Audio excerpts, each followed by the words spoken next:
Here with Brett DeChastel, who is a former CEO of LGMA, a former president of LGMA, and also this year was part of the judging panel for the LGMA Awards for Excellence. And we're going to pick Brett's brain a little bit today to give you some insights, some hints, some tips for how to prepare a nomination for the Awards for Excellence process.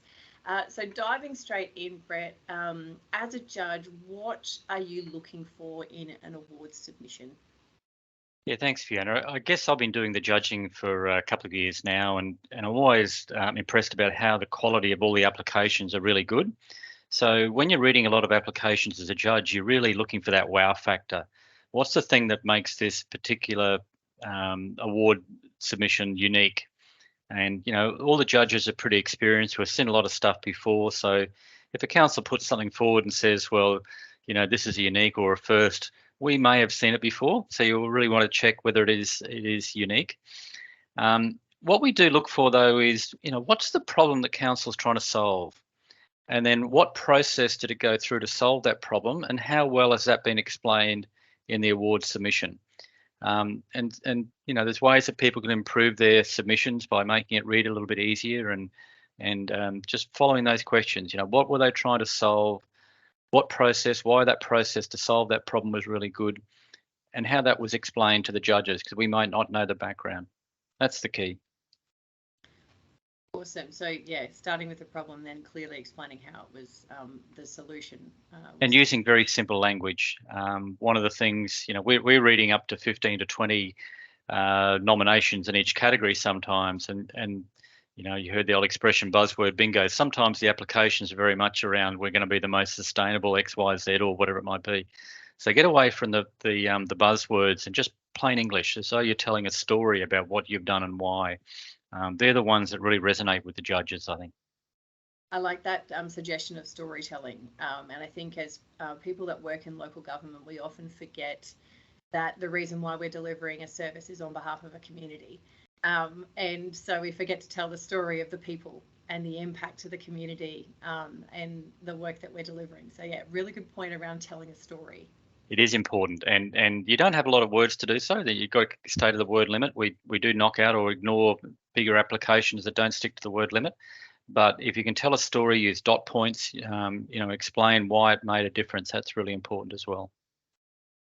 So what was it about the winning nominations that made them stand out from the rest this year? Yeah, there's a couple of things. First is we always look for something that might sound ironic. It worked. It's got evidence that it's actually been implemented and it's been finished, or it's achieved its outcome. Those sort of submissions always rank a bit better than something that's being proposed or still being worked through. So we're looking for something. So we want to see the impact.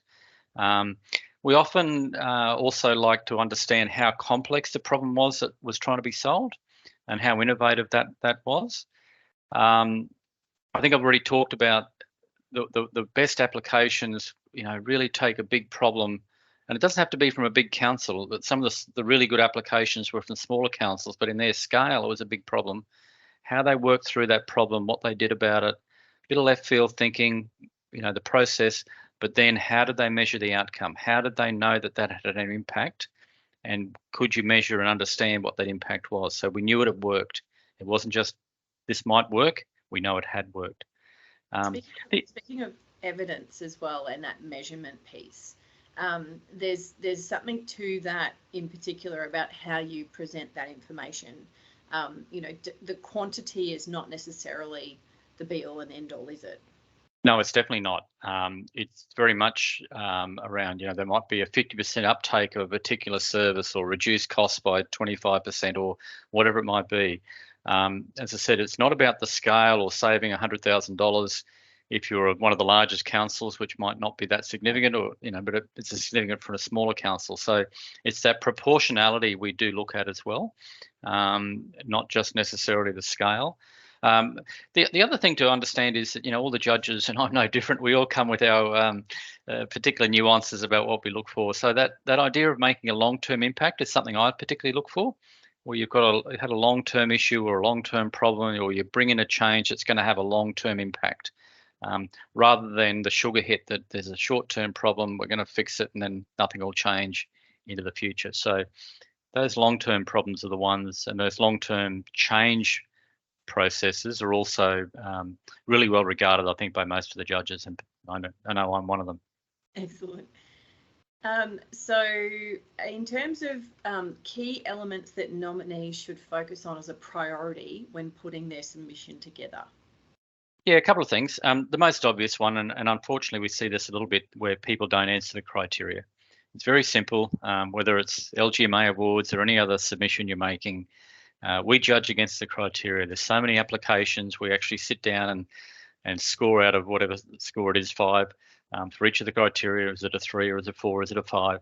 So only the information we're given we can take into account. So if you're not answering the criteria, you're on the back foot, no matter how good the project is. Sometimes it's also how you lay the information out. A lot of dot points makes it easier to read and absorb the information.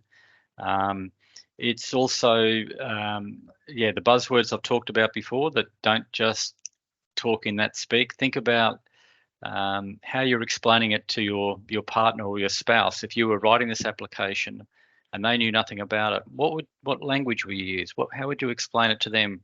What it did?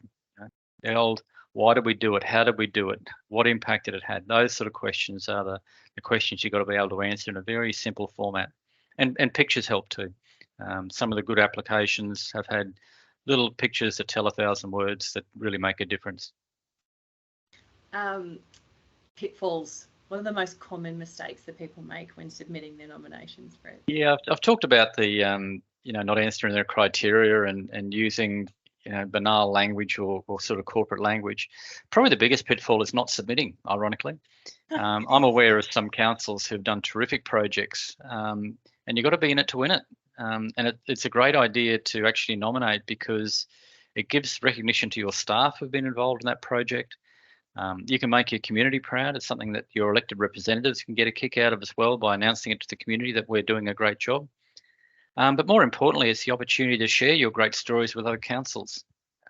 We are a great sector, and unfortunately, the media sometimes only pick up the terrible stuff. But it is a great opportunity to share and promote what we have done so well in our sector.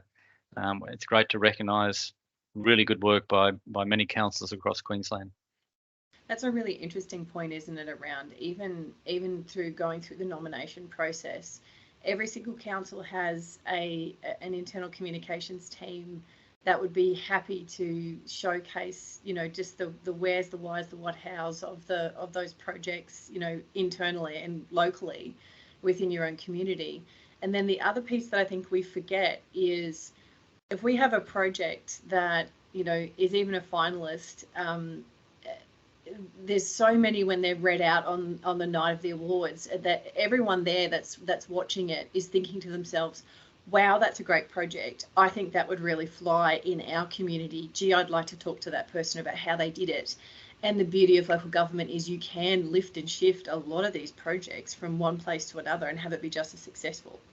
That's exactly right, and we don't compete with each other; we support each other. So that ability to see, to be a finalist in these awards is pretty significant. I can think of one category we judged in 2022 or 23, I think it was. We had 15 nominations; 10 of those could have been finalists. The quality was amazing, and so trying to pick the top 3 or 4 is quite difficult.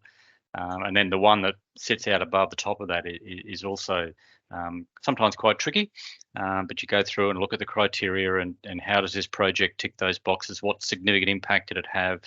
Is it proven? What level of uniqueness has it got? So we've seen ones that in the past, a first time in Australia that they've done, this has been done. So you go, wow, that's pretty impressive. And those other categories, I think above and beyond, they're doing more with less. There's a really interesting span of categories that really attempt to cater to projects of every shape and size. And there's something in there for everyone intentionally, isn't there? Oh, definitely. And certainly there's some thought that the bigger councils have more time and resources to put into applications, but in fact, some of the smaller councils have some of the best applications. They're very much more homely, they're well written, and they show the impact that it has on the smaller community. And a smaller project can have perhaps a bigger impact on a small community. So yeah, they're really good to see, and those individual awards are great to see as well. I judged one of the categories this year, and the person who won that, I thought, I would love you to work with me. they just shone through the pages. That was the difference they made in their community was fantastic. Amazing. And so in terms of getting started, what's your advice around how you even start this nomination process? Yeah, I think there's two ways that typically in an organisation the nominations can come forward. One is from the staff who've been involved. They're very proud of it, and they hear about the LGMA awards, and they can talk to their CEO or executive, whoever that might be, to look forward at bring it forward. Or the other way is that often the exec team might sit around when the awards start and announced in November and say, well, what have we got that's done really well this year? What would we like to nominate, and who's going to prepare the nomination for us? But I'd urge the councils to think about what is it that is unique about this application? What is it that's unusual? What is it that's got that wow factor? I've seen a lot of applications over the years for similar types of things that come in. So the year after we had a lot of disasters, everyone nominated the disaster response. And there were some really good applications in that because people had done something different. It just wasn't a standard response to a disaster. Similarly, I've seen a lot of applications come in for some very good systems implementation processes, great internal engagement and smooth processes and so on. But what is it that was different? What other can people learn about that? Why was your process different? Why was it better? That's the story you've got to tell, not just that you had something go quite smoothly. So always think about that sense of uniqueness or that sense of purpose or that sense of difference and how you measure that output. And coming back to your point about criteria and meeting those criteria, not every application needs to have a glossy picture, something fancy, or we've had finalists and take out the big awards with nothing short of some simple, very very simple rudimentary style documents that told a really great story. It's not about fancy and glossy stuff, is it? Oh, definitely not. The story is much more important than the glossy element. We do read a lot of them, and some of them you can tell have been through the marketing department or the team there or whatever it might be. That makes not a lot of difference to the judging. We look at the content. It does help to have a few pictures. I think that does make a difference, particularly when you're trying to. It does. It tells a story and it explains, and you can feel and understand what that looks like. But a nice glossy presentation with quotes and glossy paper doesn't make any difference at all. It's the content of the story and the ability to have that wow factor about what's unique that has been done here that others can learn from, and why is it different? What's the problem it's trying to solve? That's more important. Yeah. So don't waste any extra effort on glossy stuff. Spend all your time focused on your criteria, addressing that criteria specifically. And certainly you can look back at plenty of the past award finalists and winners on the LGMA website. We've got previous awards, and previous awards magazines are a really good example of some of the stories and finalists that have gone up each year. So it pays to do a little bit of research potentially back into the archives. It does, and I keep coming back to that thing about you got to be in it to win it. You don't know where you're going to go, but write it for the people who are reading and not for the person who's writing it is either good advice. You know a lot about your own project. Tell that story, then get someone else who's not involved in that project to read that and go, well, I don't understand what that means. Can I rewrite it into a plain English or a way that it'll appeal to the judges?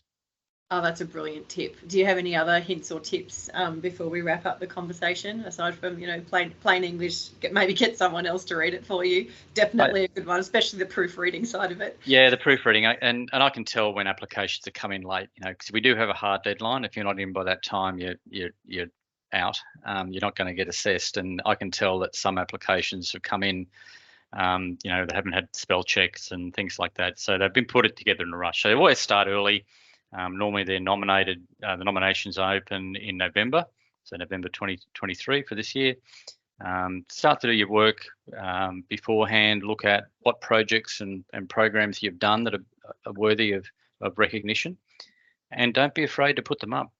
As I said, we do look at applications and have to make some assessments, but it's not the big ones that always win, and it's not always the sexy ones that win. We've had in the 2023 awards, there was one of the category winners was about delegations. I mean, that is not a sexy topic, but the process and the way it was described and the story about the benefits and the measurable benefits was fantastic. And you get other major projects. There was a outstanding project. I think it was from Gladstone this year that dealt with having to change the nature of that town away from industry, dirty industries, into a green sector, and the process they had to go through that was really well documented and really well explained, and the measures of the collaboration were well measured too. So that was a winner for that reason. They were able to tell their story about why they had to change, what they did about it, and what was the outcome that was measurable. Mm. In fact, that one was one of the best applications I read in the last couple of years. Yeah, wow, awesome. Because it told the story, it took you on a journey, and it gave you really tangible, measurable outcomes, that were worthy of an award. Brilliant. So good. Brett, thank you so much for your time. Really appreciate it. And to you and all the judges that put forward your time and effort every year to assess the awards. Thank you for your contribution to the sector. I often like to say the equivalent of a standing ovation in local government is dead silence or no complaints. It's rare that we get to say thank you to our public servants for all the incredible work that they do. And you're right, don't fall on the pitfall of not nominating. Get a nomination in, no matter what it is, just go through that process. And who knows, you may find yourself a finalist or a winner next year. That'd be brilliant. And just encourage people to have a go. That's the most important part. Brilliant. Thanks so much, Brett.